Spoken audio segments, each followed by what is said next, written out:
Bien, mon nom est Luduc.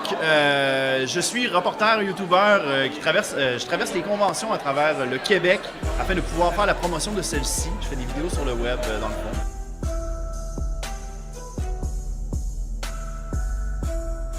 Et aujourd'hui, ben, je suis maître de cérémonie, animateur, invité. Ça tourne, mais aujourd'hui, ça tourne pas mal autour de ça. Moi, c'est Geneviève Lahaye, puis de mon surnom de cosplay Celtic Sakura. Puis dans la vie, je travaille dans un atelier de fabrication de décors. Bonjour, je m'appelle Mathilde Marquis. Mon surnom de cosplay, c'est Matty Cosplay. Je travaille au gouvernement fédéral en tant qu'économiste. My name is Phil Mizuno. I'm a cosplayer from Toronto, Ontario. I've been cosplaying for about 3 years now, and I've been really lucky to be able to do this full-time starting recently. Je m'appelle Marie-Claude Bourbonnet, je suis costumière, je fabrique des décors et des accessoires. Il y a certaines pièces que j'ai faites qui ont eu beaucoup de visibilité sur les réseaux sociaux, comme la grosse araignée en fibre de verre que j'ai fait pour Anime Expo en 2016. C'est pas ma spécialité. Ma spécialité, c'est vraiment la confection vestimentaire, tout ce qui a rapport avec le vêtement. Et vous êtes costumé en quoi? Papyrus de Undertale. Puis Sans Undertale. Moi, c'est un personnage original que j'ai créé.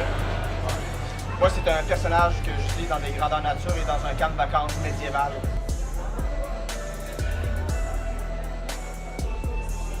Nadeshikon est surtout une convention qui se distingue des autres au niveau de sa programmation parce qu'on a un contenu qui est très diversifié et on essaie de faire une part égale entre culture japonaise traditionnelle et culture japonaise plus moderne. Oui, on est très fiers de notre programmation cette année. On a réussi à avoir une très grande diversité d'invités. On a Jamie Mortellaro qui est venu de Los Angeles, qui a fait sur Zelda Breath of the Wild. Et on a beaucoup d'autres invités aussi qu'on est tous très fiers d'avoir reçus à notre événement.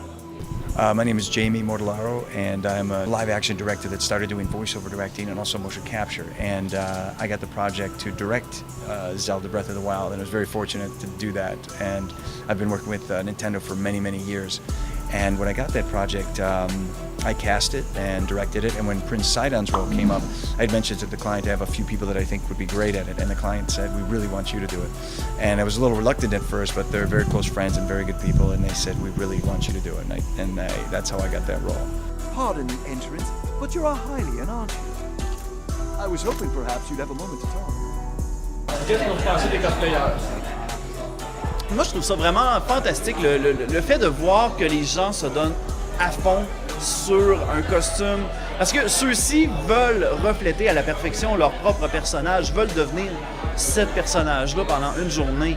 Moi, je trouve ça fantastique que le monde ait pris autant de leur temps pour pouvoir concevoir. Vous remarquerez dans toutes les conventions qu'il y a au Québec, on tombe tout le temps sur des costumes phénoménales, ce qui est très impressionnant selon moi.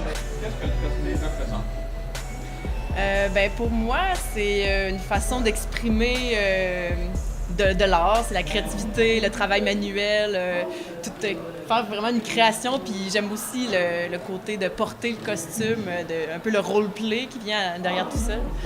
That's such a big question. Like, to me, it's really changed my life. And I think cosplay, what it means to me is I've always wanted to be able to help people no matter what kind of job I've had. And cosplay is just another way that I can do that for people. Moi, ce que j'aime beaucoup, c'est personnifier des fois le personnage. C'est ce que tu aimes. C'est une série que tu passes beaucoup de temps soit jouer aux jeux vidéo ou écouter la série. Puis les gens qui te reconnaissent, c'est... Je sais pas, c'est... Comme très nostalgique. Oui, c'est exactement. C'est vraiment, j'ai l'impression que c'est comme une manière de rendre hommage à, par exemple, faire un cosplay d'un jeu vidéo, c'est rendre hommage au créateur de ce jeu vidéo-là, de refaire ton adaptation de création de quelqu'un d'autre. Première raison, c'est « Hey, je peux me déguiser ». Deuxième raison, c'est que j'adore créer des costumes et les montrer au monde. C'est pour ça aussi que je les utilise principalement dans le camp où je travaille. Une manière de se faire des amis puis d'évacuer un stress, de toujours pouvoir rencontrer plusieurs mondes ça. Moi, c'est plus rencontrer des amis aussi, là, faire des connaissances, mettre notre créativité dans ce qu'on aime. Comme, mettons, tu vois un personnage, tu aimerais ça le faire de ton genre, tu peux tout le modifier, puis le monde peut te reconnaître pareil. Ça va avoir été un beau chemin que ma vie va avoir emprunté, le cosplay. C'était pas prévu, j'ai découvert ça par hasard, je connaissais pas ça. Ça va m'avoir permis de voyager, de rencontrer des gens, puis de partager aussi. La confection vestimentaire, moi je considère que c'est un métier d'art. Puis si ça peut intéresser des générations plus jeunes au métier d'art, si le fait de construire un costume de personnage que t'aimes, ça t'oblige à fabriquer toutes sortes de choses, puis à t'intéresser à toutes sortes de domaines, de métiers d'art différents. C'est un peu ça que ça représente pour moi, le cosplay. C'est que ça remet au goût du jour toutes sortes de métiers auxquels peut-être plein de jeunes ne se seraient pas intéressés sinon, comme la couture.